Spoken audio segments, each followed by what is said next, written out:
I still remember that night. The air was thick with silence. It's a kind of quiet that presses against your ears and makes every small sound feel like a warning.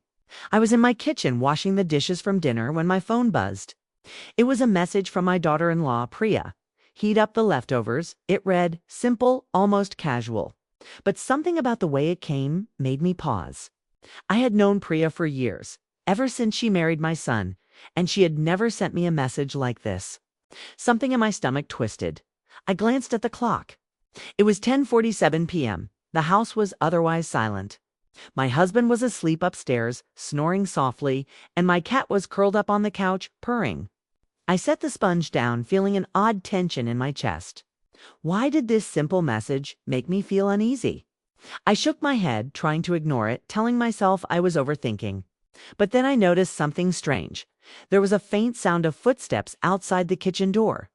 Soft, almost like someone was pacing slowly. I held my breath. It's probably just the wind, I whispered to myself. But I knew it wasn't. I picked up my phone again, hesitating. I wanted to text back, ask if she needed anything else, but my fingers froze. Instead, I went to the stove and pulled out the leftovers, placing them carefully on a plate. The kitchen felt colder than usual, and I could see my breath faintly in the dim light of the ceiling bulb. I heard another sound, a whisper, almost inaudible, coming from the hallway. It made my heart skip a beat. I strained to listen. The whisper repeated, but I couldn't make out the words. My pulse raced. I still remember that night, day. Feeling a chill run down my spine as I carried the plate toward the living room. The door to the hallway was slightly ajar, and shadows moved in the corner of my vision. I thought about calling my son, but something held me back. I didn't want to alarm anyone unnecessarily. Yet, the feeling of unease grew stronger with every step I took. My hands trembled as I reached the door to the living room. I set the plate down and sat on the couch, trying to calm my racing thoughts. But the house didn't feel like home anymore. It felt watched. I couldn't shake the sense that something hidden was about to surface. I picked up my phone again, staring at Priya's message. Why did she send it so late? Why couldn't she heat the food herself? A million questions swirled in my mind, each one heavier than the last. And then, just as I was about to set the phone down, I saw a shadow move across the hallway again. My heart jumped. I froze. The shadow paused as if it had noticed me noticing it.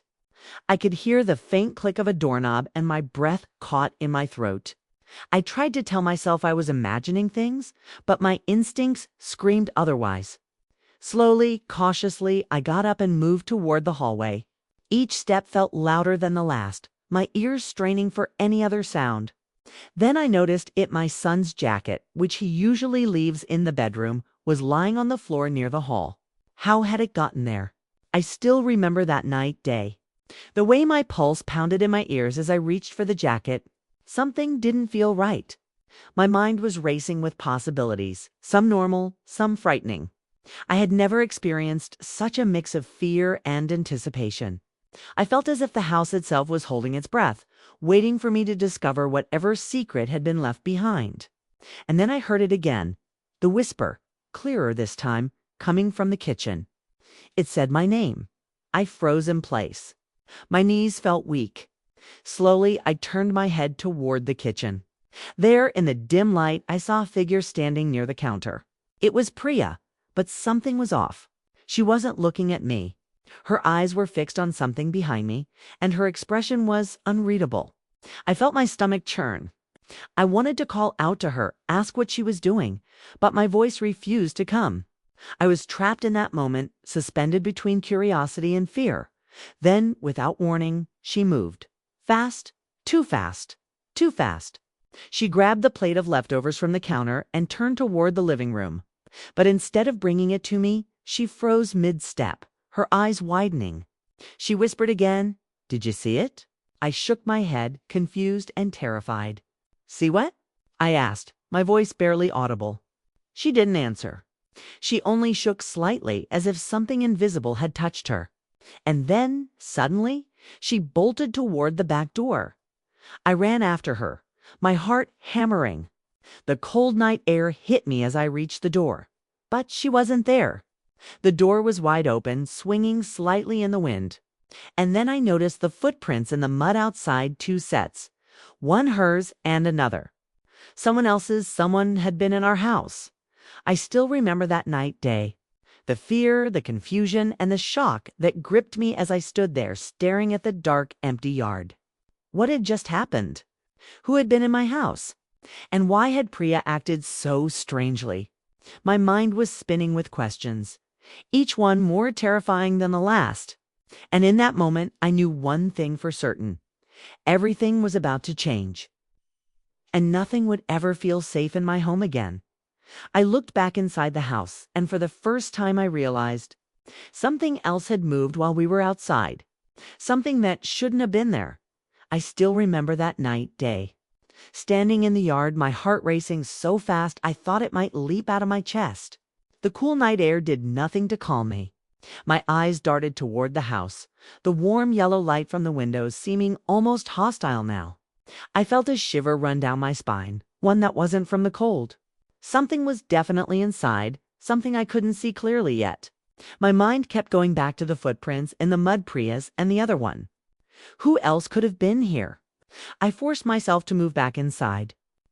The door creaked as I pushed it open. Silence greeted me, but it was a heavy, unnatural silence. The leftovers were gone, but Priya's plate was still on the floor. My stomach twisted in unease.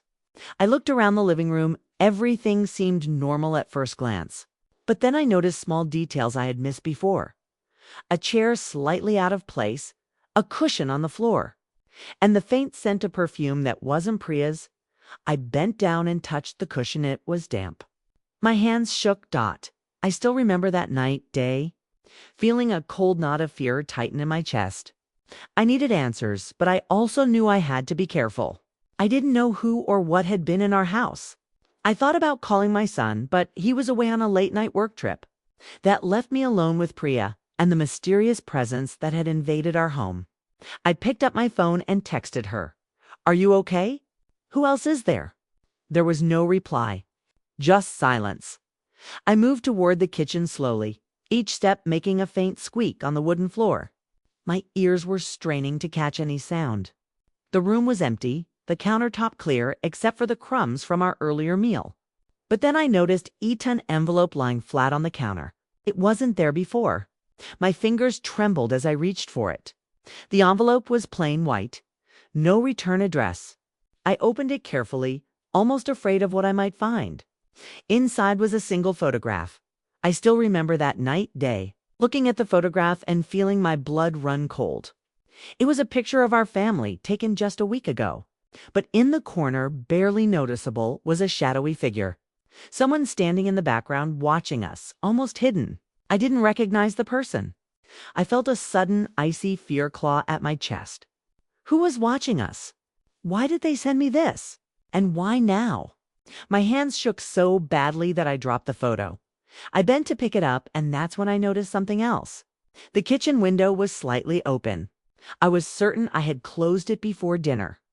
A gust of cold wind made the curtains sway, and a faint scratching noise came from outside, as if someone was still lingering there. My heart raced uncontrollably. I wanted to scream, to call the police, but the voice inside me whispered, "Wait, observe, don't panic." I swallowed hard, trying to steady my trembling hands. I still remember that day. The sound of a soft knock at the back door making me jump. My cat hissed and ran under the couch. My first thought was Priya, but I knew she hadn't come back yet. I approached the door cautiously, every nerve in my body on high alert. Another knock, louder this time. I could see my reflection in the glass eyes wide, hair messy, sweat on my forehead. My hand reached for the handle, but before I could open it, I heard a whisper again, faint, almost pleading, "Don't open it." My blood ran cold. I froze, unsure if it was my imagination or something real. The knock persisted. Then, without warning, a shadow passed across the glass. I stumbled back, heart hammering. I could hear the whisper again, but this time it was closer, inside the house. I realized with terror that I wasn't alone in the kitchen. Someone or something had followed me inside while I was distracted by the photograph. I still remember that night, day. The moment I turned around and saw the shape in the corner. It wasn't fully visible, just a dark blur. But it was moving, deliberate. My breath caught, and I could feel the panic rising like a tide. I wanted to run, but my legs felt like they were glued to the floor. The air seemed heavier, pressing down on me, making it hard to think. Then I heard a soft voice, familiar, but not entirely right. You shouldn't have opened the envelope. I wanted to call Priya's name, my son's name, anyone. But no sound came out. The shadow moved closer, and I noticed it carried something.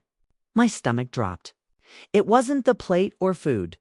It was something else, something small and metallic that gleamed faintly in the dim light. And then, in a voice that made my blood freeze, the shadow whispered, "She's hiding something. And you're next if you don't listen." Still remember that night, day? Feeling like the walls were closing in, like the house itself had turned against me. My hands were shaking, my legs weak, but I knew I had to stay calm.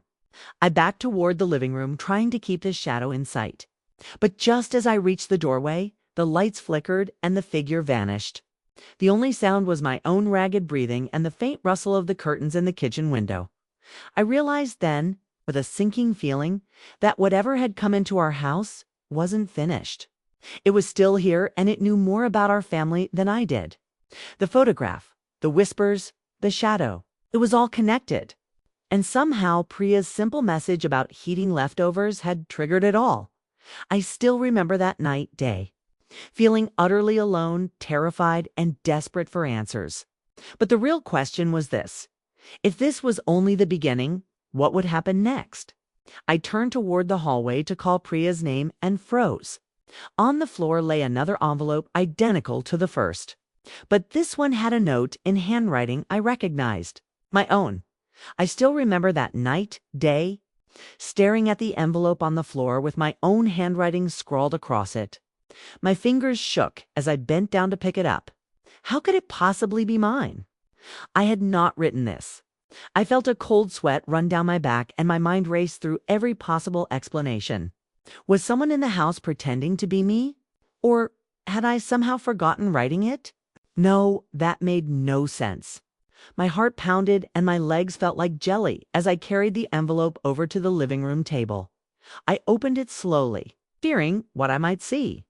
Inside was a single sheet of paper with one line written in a shaky hand that looked eerily like mine.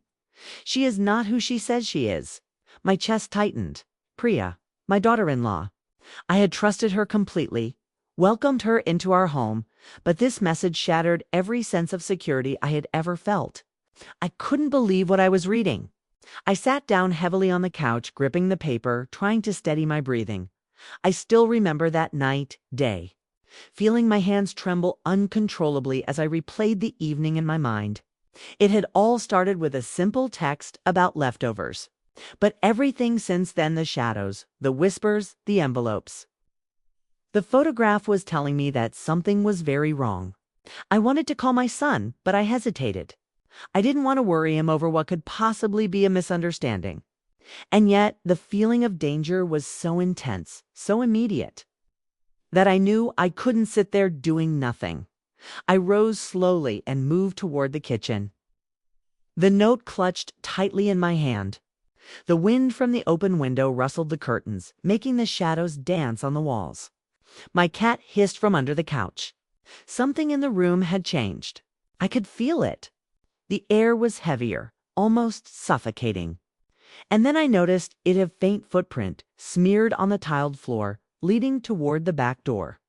It was smaller than my son's, smaller than mine. A child, or something else entirely. I still remember that night, day, feeling my stomach twist as I followed the footprint. I opened the back door slowly, half expecting someone to be standing there. The yard was empty.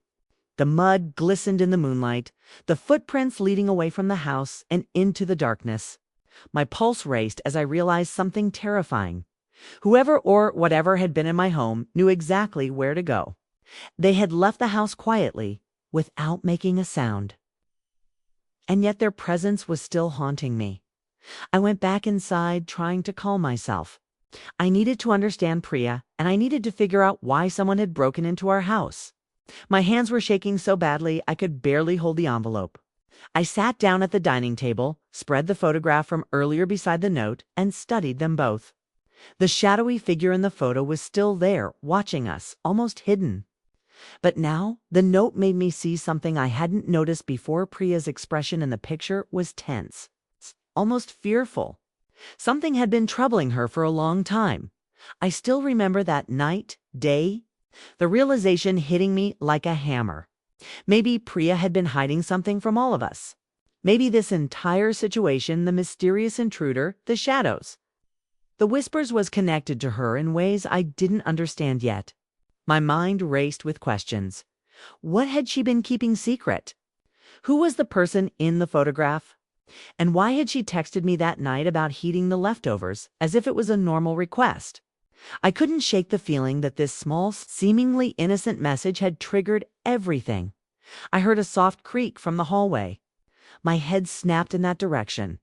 The house was too quiet again, but the sound had been real. I slowly got up and moved toward it, each step making my heart beat faster. Shadows stretched across the walls like dark fingers, and the faint smell of perfume lingered in the air. I paused at the entrance of the hallway and strained my ears. There it was, a whisper, soft and urgent, almost pleading. Go to her room. I still remember that night, day. My heart stopping. Her room. Priya's bedroom.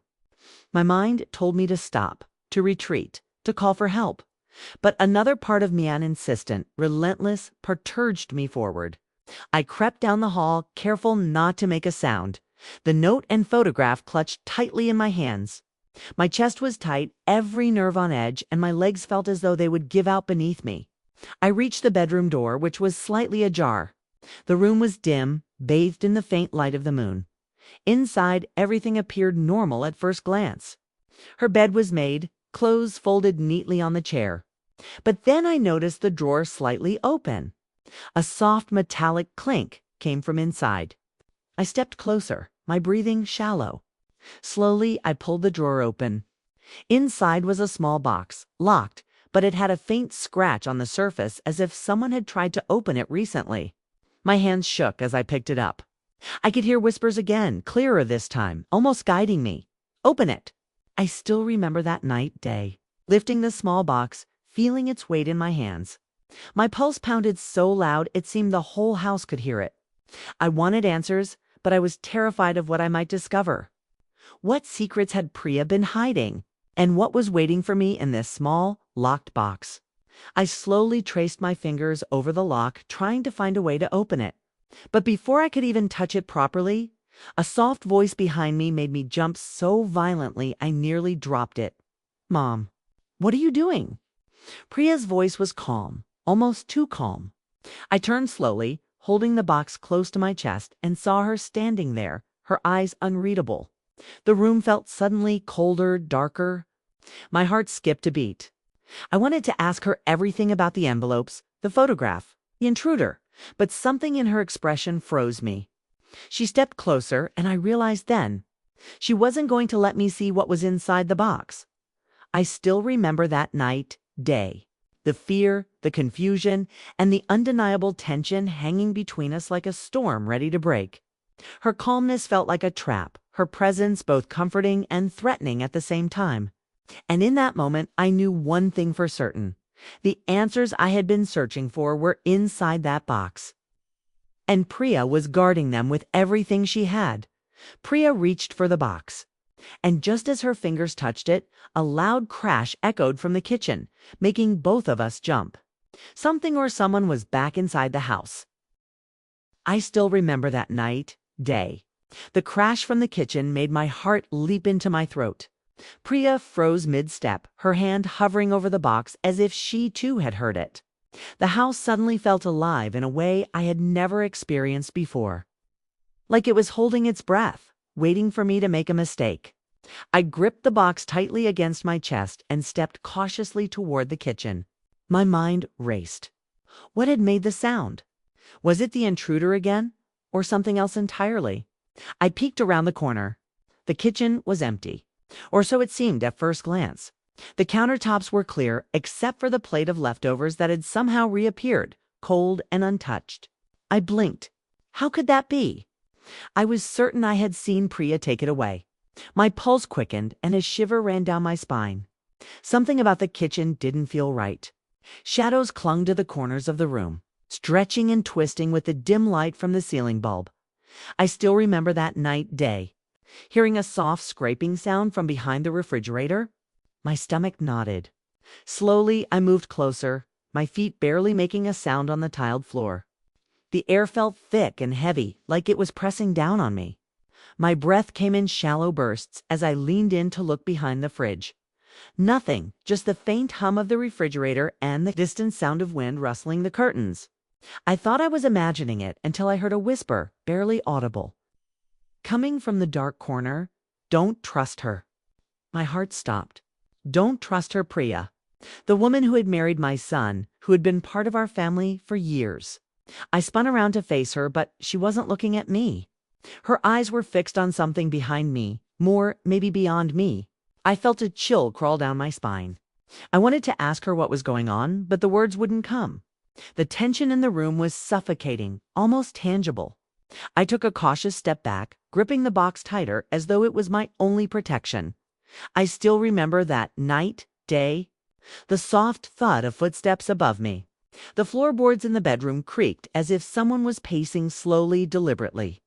I realized my husband was asleep upstairs, but these steps. They were too heavy, too deliberate. I wasn't imagining it.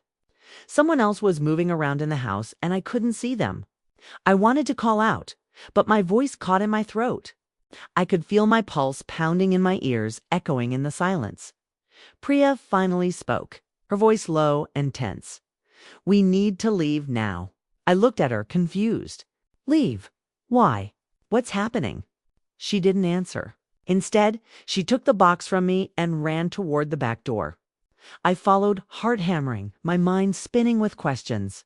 But just as we reached the door, I heard a sound that froze me in place, a soft, almost melodic humming coming from the kitchen. It wasn't Priya, it wasn't me. It was something else, something inside the house. I still remember that day, feeling an overwhelming sense of dread as I turned toward the kitchen. The humming grew louder, more insistent.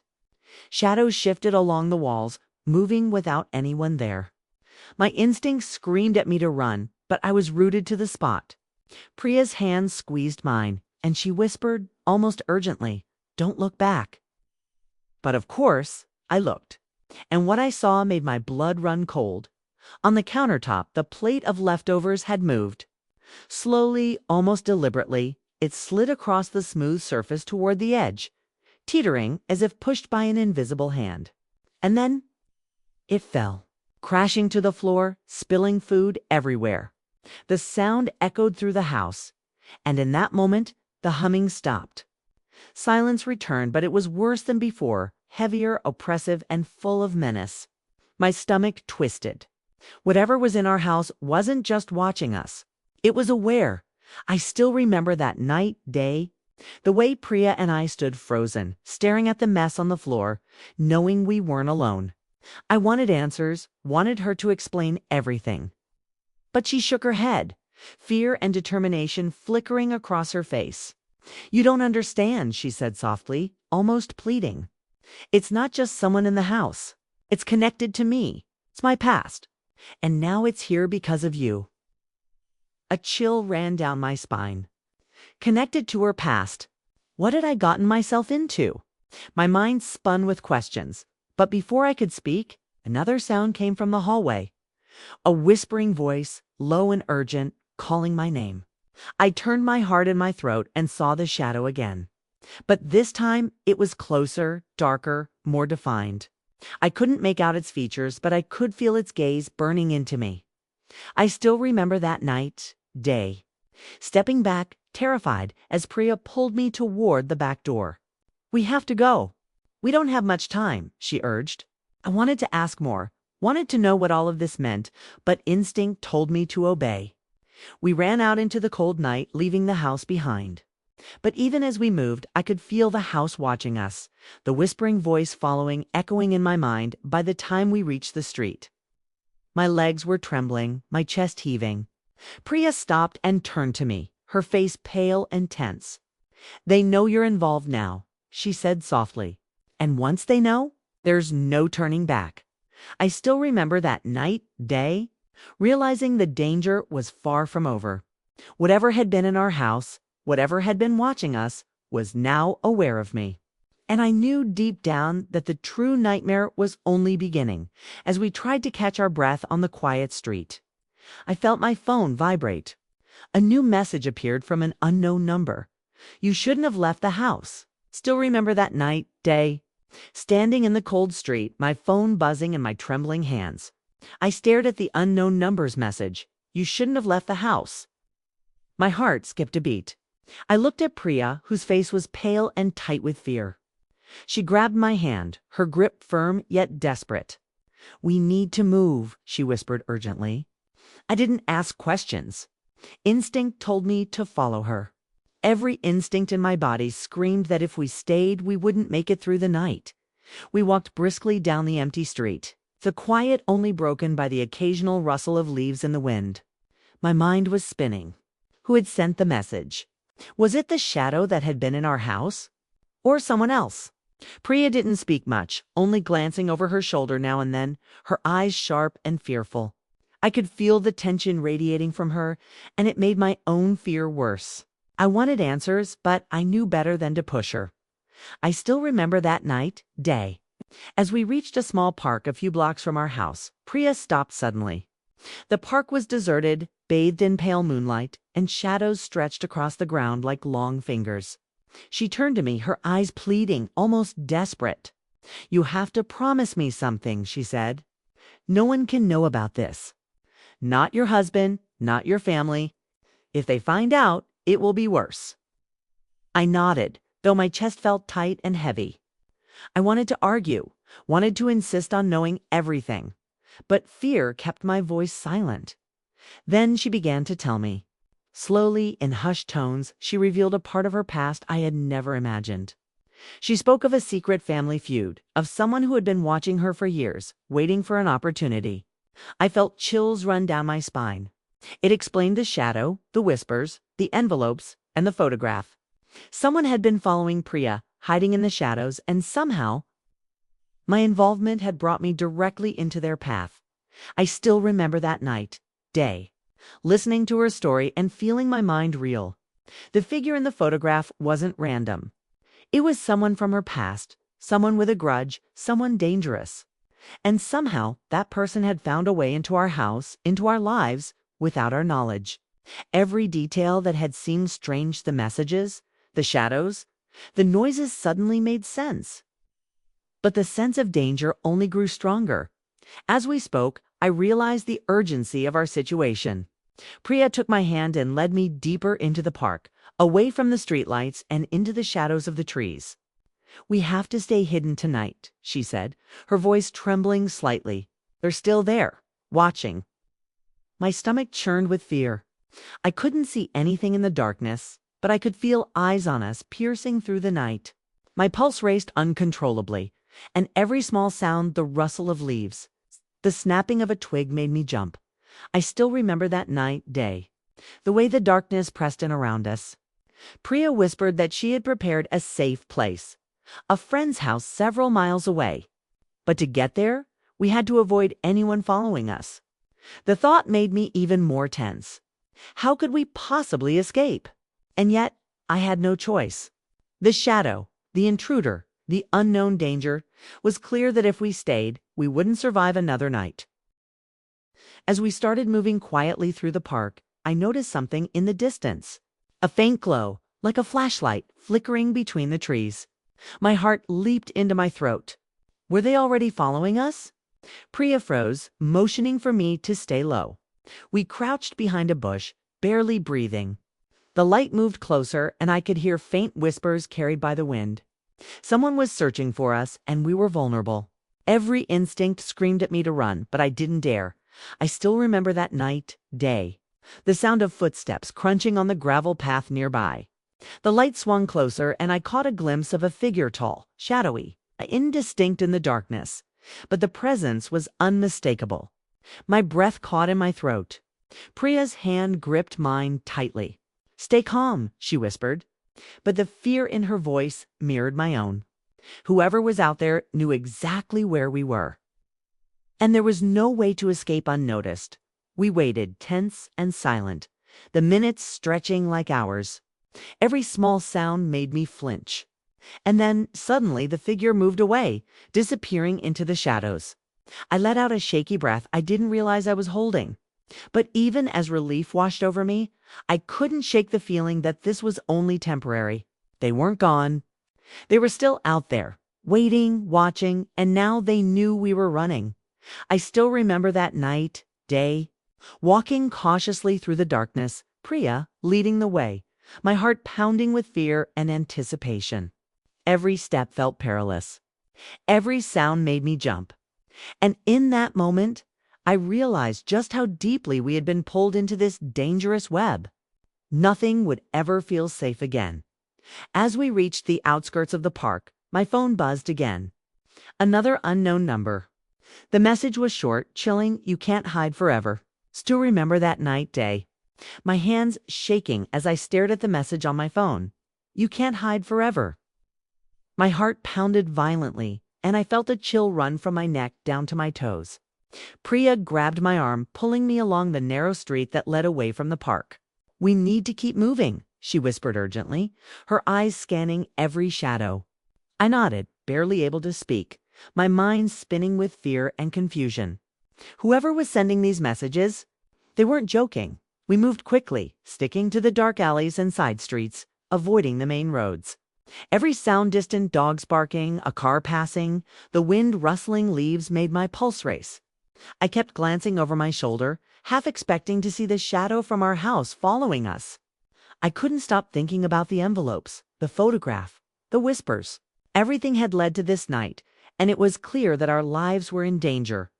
I still remember that night, day. The sense of being hunted pressing down on me like a weight I couldn't lift. Priya led me to a small abandoned bus stop at the edge of town. She crouched behind the shelter, motioning for me to do the same. The moonlight barely lit the street, and I felt completely exposed. My chest ached, my hands were clammy, and my thoughts were chaotic. I realized how alone we truly were. No one could help us tonight. No one even knew where we were. Priya's voice broke the silence, low and trembling. "I should have told you everything sooner. I didn't want to drag you into this." My throat tightened and I shook my head.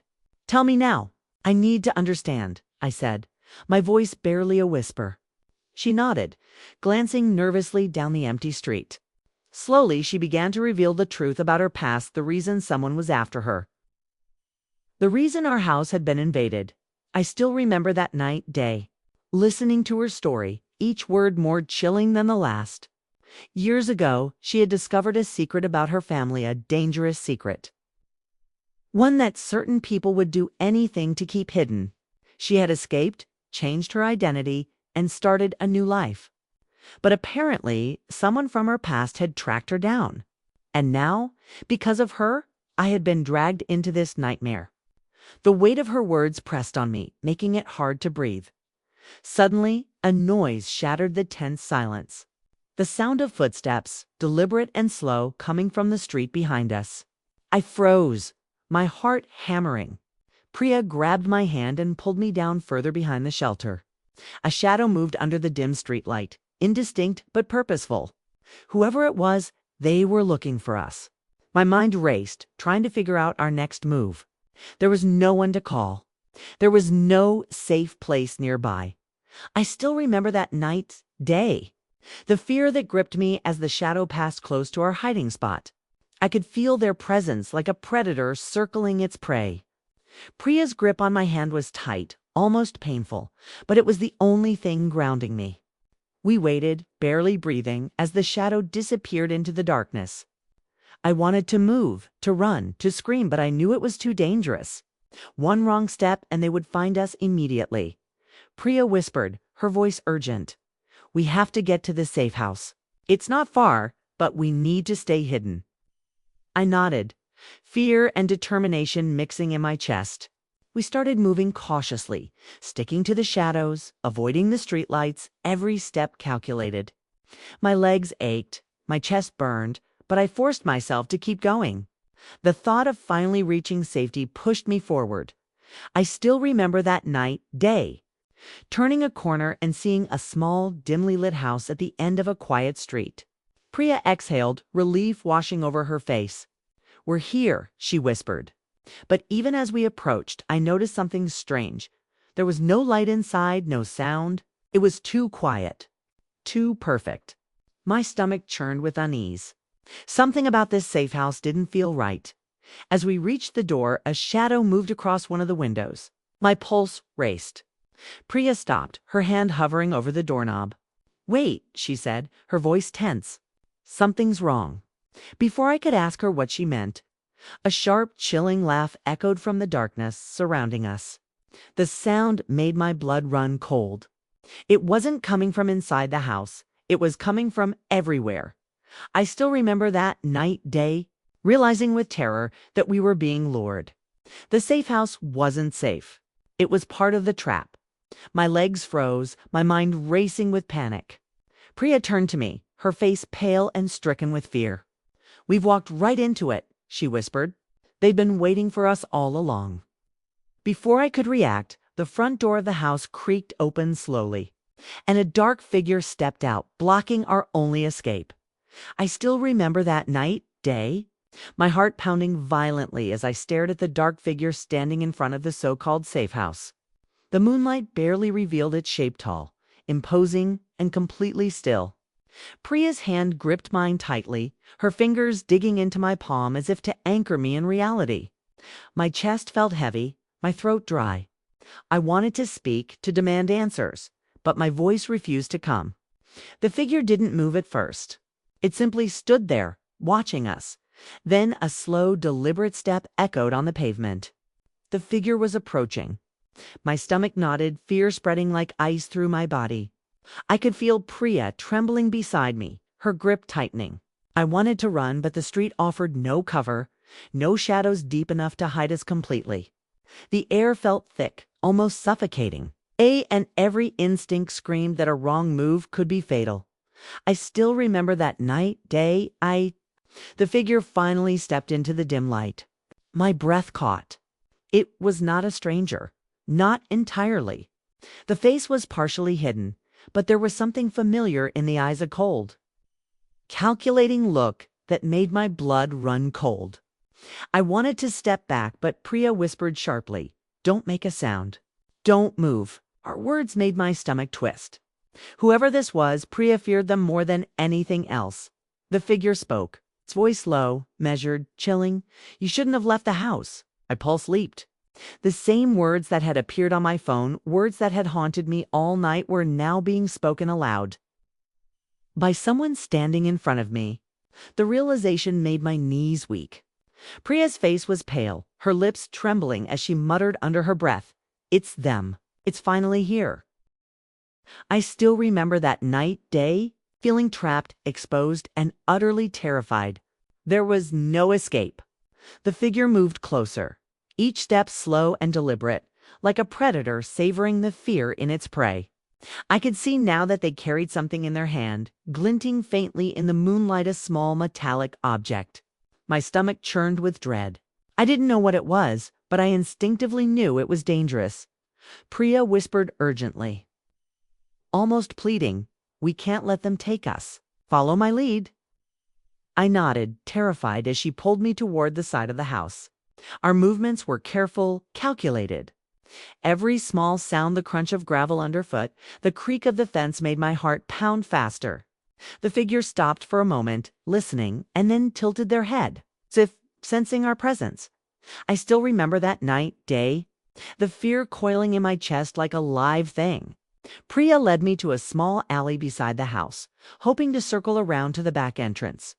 The dark figure followed, keeping pace silently, deliberately. My mind raced. How did they know we were coming this way? How could they anticipate every move? I realized then that this was not just a random attacker. This was someone who had been planning, watching, waiting, and now we were caught in their trap. We reached the back of the house and paused behind a stack of old crates. I could barely breathe. The object in the figure's hand gleamed in the moonlight. A knife? A crowbar? I couldn't tell. Priya whispered again, "We need to distract them. I'll draw them away. You run for the street, don't look back." I nodded, but fear paralyzed me. Could I really do it? Could I leave her behind? I still remember that day. Priya stepped out from behind the crates, her movement deliberate and sudden. The figure reacted instantly, moving toward her with alarming speed. I felt my chest tighten, my heart hammering in my ears. I was frozen, unsure whether to follow or stay hidden. The seconds stretched like hours. And then, just as I started to step forward, something unexpected happened. A second shadow emerged from the house, rushing toward the figure. The metallic object clattered to the ground as the new figure collided with the first. There was a brief scuffle, muffled grunts, and then silence. I could hardly process what I was seeing. Who was this second person? And why had they intervened? I still remember that day, the moment Priya grabbed my hand and pulled me toward the street. We ran blindly, my legs pumping with fear and adrenaline. Behind us, the house remained dark and silent. The two figures had disappeared into the shadows as quickly as they had appeared. My chest ached, my body trembling from exhaustion and terror. Yet, even as we ran, one thought gnawed at me. The danger wasn't over. It had only gotten closer. We stopped at the end of the street to catch our breath, but my phone buzzed again. Another unknown number. The message read, "You think you're safe? You have no idea what's coming." Still remember that day? Staring at my phone, my fingers trembling as I read the message. "You think you're safe? You have no idea what's coming." My chest tightened, and a wave of nausea hit me. How could anyone know exactly where we were? Priya's hand squeezed mine, and I could see the fear etched into her face. She was usually strong, decisive, but tonight she looked terrified, almost human in her vulnerability. I realized then just how serious this was. We needed to move again. The quiet street offered little safety, and we both knew it. Priya led me through narrow alleyways, each turn making my pulse race faster. Shadows seemed to move on their own, stretching and twisting as if the darkness itself was alive. Every step I took made me more aware of how exposed we were and how easily someone could be following us. I wanted to run, to scream, to call for help, but fear held me frozen, chained to the reality that there was no one to help us tonight. I still remember that day. The sound of a distant car engine made me flinch. Priya glanced over her shoulder, her eyes sharp and calculating. "They're tracking us," she whispered. "They've been following for hours. We're running out of time." My stomach sank. Running through the alleys felt endless. Each corner we turned seemed to lead us deeper into danger, and every shadow could hide an enemy. The city felt alien, the familiar streets now threatening and hostile. We stopped briefly behind a closed storefront.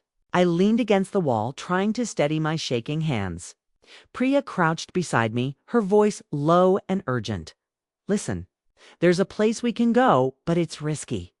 If we get caught on the way there, it's over." My heart pounded, but I nodded. I trusted her despite the fear gnawing at me. I had no choice. The thought of staying where we were was far more terrifying than the risk of moving forward. I still remember that day, sneaking through the back streets, avoiding well-lit areas, every sense on high alert. My ears strained for any sound to whisper. A footstep, a distant shout. The city seemed quiet, almost too quiet. I couldn't shake the feeling that someone was always one step ahead, watching, waiting.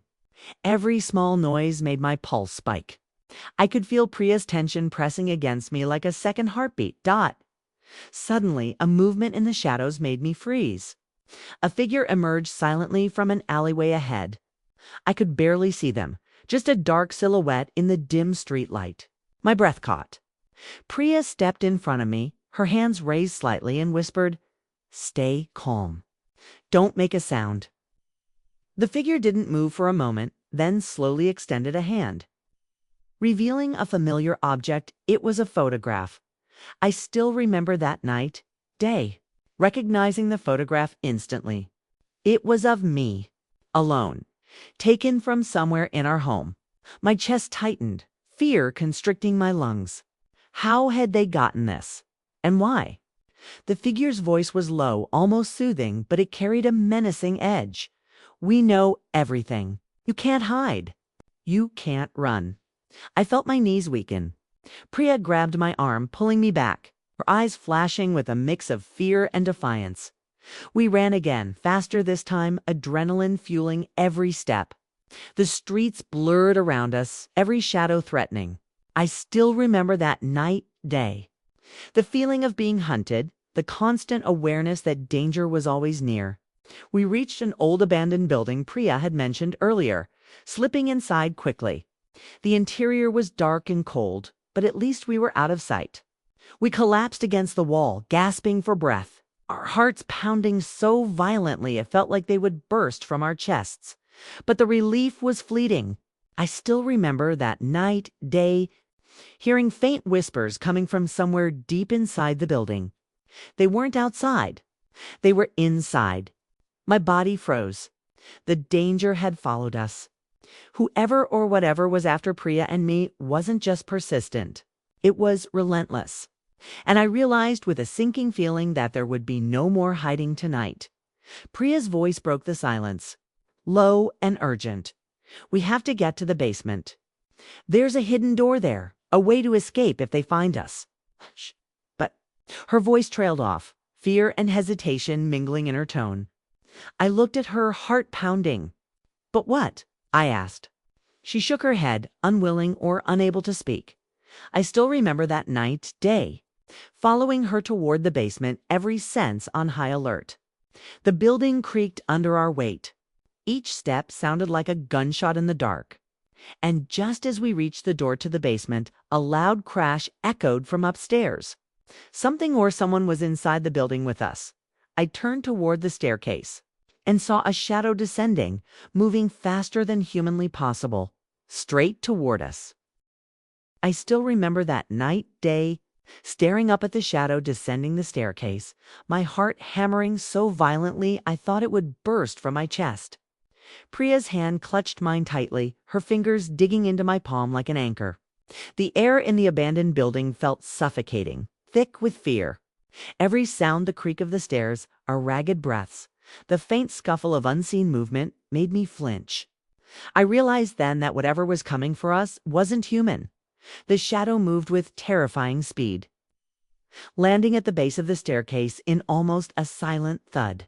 My stomach knotted, my legs trembling under me.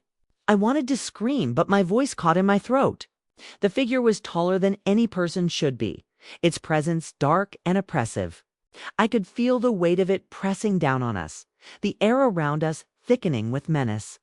I could hear my own heartbeat pounding in my ears, drowning out everything else. I still remember that night, day. Priya's whisper broke through the haze of fear. We have no choice. We fight, or we run. Her eyes glinted with determination, but I could see the terror behind them. I felt frozen, paralyzed by the enormity of what was happening. The shadow stepped closer, and I noticed now a faint glint of something metallic in its hand, a knife. My stomach churned, and I felt bile rise in my throat. We backed toward the basement door, every step slow, calculated. I could hear the faint scrape of the shadow's movements on the concrete floor behind us. Priya pushed me forward, her voice urgent. Go, I'll distract it. My instincts screamed to stay with her, but I didn't have time to argue. I stumbled toward the basement door, my hands fumbling with the lock. The shadow was closer now, its presence overwhelming. I still remember that night, day, the moment the basement door clicked open.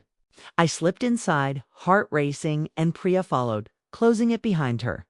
The basement was dark and musty, the smell of old wood and dust thick in the air. We pressed ourselves against the wall, trying to steady our breathing. But the sound from above didn't stop. The shadow was moving on the floor above, searching, relentless, waiting for any sign of us. I felt my chest tighten with every creak of the building. I still remember that day, realizing that we were trapped in a place that should have been safe. The basement was cramped, dark, and filled with old furniture and boxes that offered little cover. We crouched behind a stack of crates, our eyes straining to see in the dim moonlight filtering through a small window. Priya's hand trembled in mine. "We can't stay here long," she whispered. "We have to find another way out." Then I heard it, a soft, chilling whisper that seemed to come from everywhere at once. "You can't hide. You can't escape." My stomach dropped. The shadow had found us. My heart pounded and I felt a cold sweat run down my back. I realized with horror that this was no ordinary intruder. Whoever or whatever this was, it had been planning this for a long time. Every move we had made, every step we had taken, had been anticipated. I still remember that day. The sudden decision that we had no choice but to confront it. Priya pulled a small object from her Pukita flashlight. Its beam cut through the darkness, revealing stacks of crates and boxes, but nothing else. We waited, tense, the sound of our breathing deafening in the silence. And then, without warning, the shadow descended the small basement stairs. Faster than we could react. My pulse raced as it came closer. I still remember that day. The moment I realized the shadow wasn't coming at Priya or me. It stopped mid-step, its form wavering, almost hesitant. Priya stepped forward, her voice low but firm.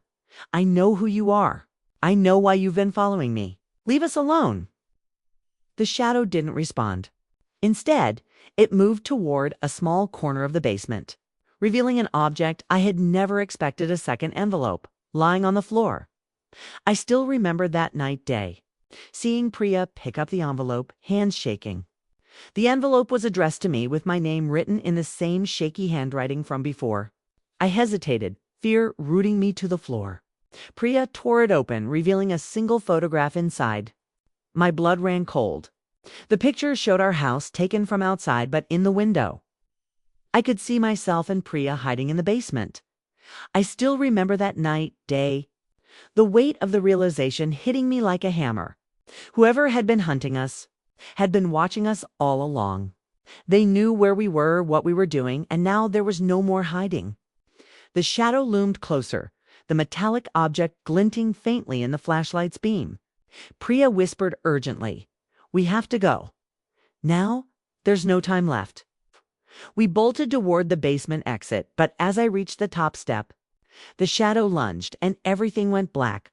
I still remember that day, feeling the shadow lunge at me, and then everything went black.